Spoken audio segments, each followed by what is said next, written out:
আসসালামু আলাইকুম। দেশবাসী কেমন আছেন?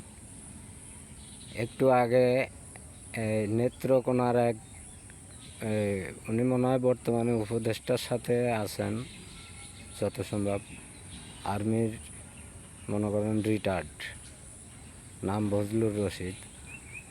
উনি আলেম ওলামাদের নিয়ে যে তুচ্ছ তাচ্ছিল্য করে বলছেন যে 100 টাকার আলেম, আমার মনে হয় না উনি ইসলাম ধর্মে মনে হয় গ্রহণ করেছেন বা ইসলাম ধর্মে উনি জন্মগ্রহণ করেছেন, এটা আমার মনে হয় না, বুঝছেন। উনি মনে হয় নামাজ কী জিনিস আর ইসলাম কী জিনিস উনি মনে হয় এটাই বুঝেন না। উনি মনে হয় একটা খ্রিস্টান ধর্মের অনুসারী। যেভাবে কথা বলতেছেন, যেভাবে এই আলেমদেরকে তাচ্ছিল্য করে কথা বলতেছেন, উনাকে শাস্তি করার জন্য কি দেশে কোনো আইন নাই, কোনো কিছু নাই?